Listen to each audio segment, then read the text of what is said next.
बिहार और झारखंड की कुछ अहम खबरें बस थोड़ी देर में, लेकिन उससे पहले हेडलाइंस।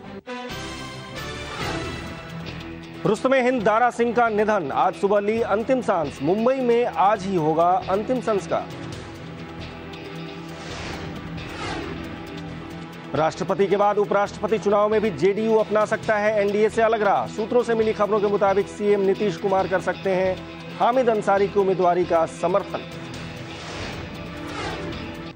झारखंड में राष्ट्रपति चुनाव की सरगर्मी तेज, संगमा के बाद आज प्रणव करेंगे प्रचार। लालू पासवान भी पहुंचेंगे रांची। जेएमएम आजसू की वेट एंड वॉच नीति जारी। मुख्यमंत्री नीतीश पर जारी है लालू के वार, रावण से सीएम की तुलना कर बताया अहंकारी। अहंकार ये जो है ना रावण, ये तो अहंकार में ये चूर खत्म। गिरिडीह में पुलिस नक्सलियों के बीच मुठभेड़, कॉम्बिंग ऑपरेशन के दौरान दोनों ओर से फायरिंग, 2 नक्सलियों के घायल होने की खबर। और मुजफ्फरपुर सदर अस्पताल में जारी है सांड का आतंक, हफ्ते भर में हॉस्पिटल के 2 स्टाफ और 1 सुरक्षाकर्मी बुरी तरह घायल। अस्पताल प्रशासन ने नगर निगम के सिर फोड़ा ठीकरा।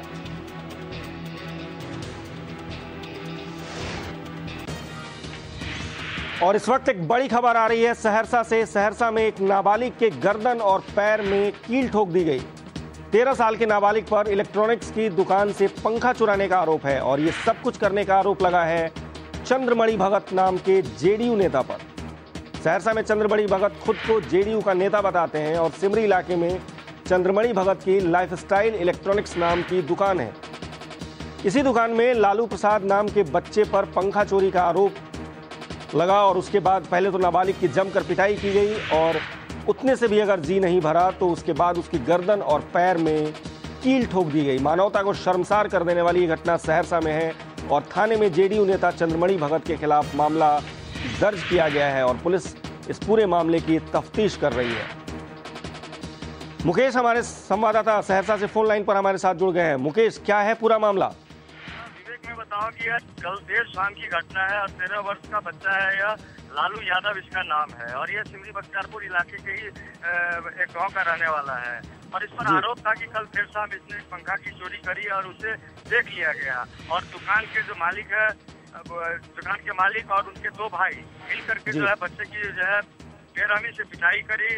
और जहाँ तक ये कील ठोकने की बात है विवेक, मैं बताऊं कि पुलिस इससे पूरे सिरे से इसे नकार रही है और जो अभी तक जो दिख पा रहा है उसमें बेरहमी से हुई है बच्चे की पिटाई, इसमें कहीं कोई शक छुपा नहीं है। लेकिन कील ठोकने की बात पर जो है पुलिस पर्दा डालना चाह रही है और चूंकि अभी बच्चे को इलाज के लिए जो है लाया जा रहा है सदर अस्पताल, वहाँ से उसको कोर्ट में प्रोड्यूस किया जाएगा, डीजीएफ के पास बयान होगा। मुकेश, सदर अस्पताल के डॉक्टरों से आपकी कुछ बात हो पाई है? आखिर उस बच्चे को जो चोट आई है और पैर में कील ठोकने की बात जो आ रही है और उससे पुलिस अगर इनकार कर रही है तो क्या डॉक्टर इस बात को कह पा रहे हैं, कुछ बता पा रहे हैं इस बारे में? विवेक, बच्चे को अभी सिमरी बख्तियारपुर से सहरसा लाया ही जा रहा है। बच्चा अभी रास्ते में ही है। पहले वो सदर अस्पताल लाया जाएगा जहाँ चिकित्सक उसका मुआयना करेंगे, उसके बाद सीजीएम के पास लाया जाएगा जहाँ बच्चे का बयान होगा। मैं बताऊं, इस मामले में जो है बच्चे को भी आरोपी बना करके एक मुकदमा सिमरी बख्तियारपुर थाने में दर्ज कराया गया है और दूसरी तरफ जो है चंद्रमणि भगत और उनके 2 भाइयों पर जो है नामजद प्राथमिकी दर्ज की गई है मारपीट की। मैं एक और खास बात बताना चाहूंगा विवेक आपको कि चंद्रमणि भगत जो है उनके पिता उस इलाके के कद्दावर नेता रहे हैं और सोशलिस्ट पार्टी से वहाँ के विधायक भी सिमरी बख्तियारपुर के रह चुके हैं। हालांकि अभी वो दिवंगत है, लेकिन इनका पूरा परिवार जो है राजनीतिक हस्ती वाला परिवार है। तो राजनीतिक हस्ती वाला परिवार है मुकेश, आप बता रहे हैं। जाहिर सी बात है कि इलाके में इन लोगों की साख होगी। इस बच्चे ने अगर पंखा चुराया भी तो एक जाहिर सी बात है कि उसने एक जुर्म किया, लेकिन इन लोगों ने उसकी एवज में जो उसको पनिशमेंट दी है, जो उसको सजा दी है, वो कहीं ना कहीं इससे ज़्यादा शर्मनाक है। मानवता को शर्मसार कर देने वाली घटना है अगर किसी बच्चे को मारपीट के बाद उसके पैर में कील ठोक दिया जाता है तो। एकदम बिल्कुल, इसमें कोई शक छुपा नहीं है। बड़ा मामला है ये और ये जदयू से जुड़े हुए नेता की कारस्तानी है और जो सरकार सुशासन की बिहार में है और दावा करती है, कानून और अमन की बात करती है और उसी दल के कोई कद्दावर नेता के द्वारा इतना बड़ा कदम उठाया जाता है, इतनी बेरहमी दिखाई जाती है। ये बिल्कुल कटघरे में जदयू के नेता दिख रहे हैं और इतना बड़ा जो है मामला जो है बन रहा है, उन पर बेरहमी से पिटाई करी गई है उनके द्वारा। तो निश्चित रूप से कानून की नजर में यह बात आनी चाहिए और इलाके के लोग भी इस पूरे मामले से जो है दहशत में है। कितना बड़ा मामला आखिर जो है इस छोटे से बच्चे पर।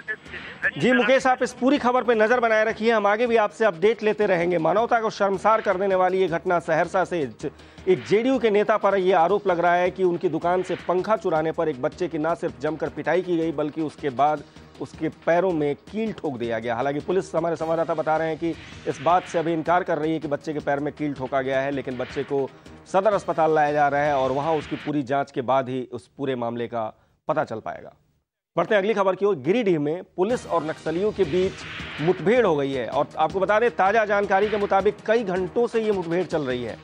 मुठभेड़ के दौरान 2 नक्सलियों के जख्मी होने की भी खबर है। पीरटांड के जमदाहा इलाके में ये मुठभेड़ चल रही है और बताया जा रहा है कि कल देर शाम को नक्सलियों का एक साथी पुलिस के हत्थे चढ़ा था। उससे पूछताछ के दौरान ये पता चला कि कुख्यात नक्सली अजय महतो का दस्ता हरलाडीह इलाके में है और इसी सूचना पर पुलिस ने घेराबंदी शुरू कर दी। इस दौरान नक्सलियों ने फायरिंग भी की, जिसके बाद पुलिस ने जवाबी कार्रवाई शुरू कर दी। इसके बाद से मुठभेड़ जारी है, मुठभेड़ अभी भी चल रही है। गिरिडीह से पुलिस कप्तान दल बल के साथ मौके पर मौजूद हैं। धनबाद की पुलिस से भी मदद ली जा रही है। पीरटांड इलाके में मोटरसाइकिल दूसरे जवानों को भेजा गया है। एक्सक्लूसिव तस्वीरें हम आपको दिखा रहे हैं महुआ न्यूज़ पर। आप देख सकते हैं इस नक्सली हमले के बाद, इस कार्रवाई के बाद, जहां पे 2 नक्सलियों के घायल होने की भी खबर आ रही है, उसके बाद से किस ढंग से वहां पे फोर्स तैनात कर दी गई है। मोटरसाइकिल से जवानों को इलाके में निकाला गया है और पूरी व्यवस्था, पूरी सुरक्षा व्यवस्था चाक चौबंद कर दी गई है। अमरनाथ हमारे संवाददाता गिरिडीह से हमारे साथ फोन लाइन पर जुड़ गए हैं। अमरनाथ, क्या ताजा जानकारी है आपके पास? जैसे तो यहाँ पर फायरिंग बंद है, लेकिन पुलिस के जवान लगातार मोर्चा पर हैं और कहा जा रहा है कि नक्सलियों का जो दस्ता है वो इसी सुदूरवर्ती इलाके के कुछ गांवों के अंदर छुपा हुआ है, जिसके लिए चारों तरफ से पुलिस ने घेराबंदी की है। पुलिस के जवानों से कुछ बात हुई है तो पुलिस के जवानों का कहना है कि आज उन लोगों का मंशा सिर्फ है कि किसी तरह अजय महतो को पकड़ लेना और इसी उद्देश्य के तहत पुलिस काम कर रही है। क्योंकि अजय महतो इस इलाके का काफी बड़ा नक्सली है, झारखंड के बड़े नक्सलियों में उनका नाम आता है और इस इलाके में दहशत का पर्याय भी है। अमरनाथ, जो 2 नक्सलियों के घायल होने की खबर आ रही है, क्या वो लोग पुलिस के हत्थे चढ़ पाए? देखिए, जिन नक्सलियों के घायल होने की खबर आ रही है वो अब खबर है कि पुलिस के हत्थे में चढ़े नहीं है, लेकिन कहा जा रहा है कि नक्सलियों में प्रशांत नामक एक नक्सली के पैर में गोली लगी है। इसके अलावा एक नक्सली का और गोली लगी है, लेकिन अभी तक दोनों नक्सली पुलिस के हत्थे चढ़े नहीं है। हालांकि पुलिस अभी इस मामले में और सफलता मिलने की बात कह रही है। पूरे इलाके को घेर रखा है पुलिस ने। गांव में क्या किसी एक के घर में इन लोगों ने कब्जा कर रखा है? नक्सलियों ने किसी एक घर को बंधक बना रखा है? कुछ इस ढंग की भी बात आ रही है। देखिए, चूंकि जो यह इलाका है, ये नक्सलियों का शरण माना जाता है। यहाँ नक्सलियों की एक तरफ समानांतर सरकार चलती है। ऐसे में किसी को बंधक बनाने की बात तो सामने नहीं आ रही है, क्योंकि मीडिया कर्मियों को भी अभी फायरिंग स्थल से दूर रखा गया है। पुलिस के जवानों ने उन्हें अंदर जाने से साफ मना कर दिया है, कहा है कि अंदर फायरिंग चल रही है, कहीं गोली न लग जाए। सुरक्षा के दृष्टिकोण से मीडिया कर्मियों को दूर रखा गया है, लेकिन अभी तक इस वक्त यही जानकारी है कि पुलिस नक्सलियों पर भारी पड़ रही है। जी अमरनाथ, आप इस पूरी खबर पर नज़र बनाए रखिए, हम आगे भी आपसे बात करते रहेंगे और आपसे अपडेट ले रहेंगे। फिलहाल गिरिडीह के पीरटांड के जमदाहा इलाके में ये पुलिस और नक्सलियों के बीच मुठभेड़ चल रही है। हमारे संवाददाता बता रहे हैं कि फिलहाल फायरिंग रुक गई है और पुलिस को ये उम्मीद है कि वो जल्द ही अजय महतो को गिरफ्तार कर लेंगे।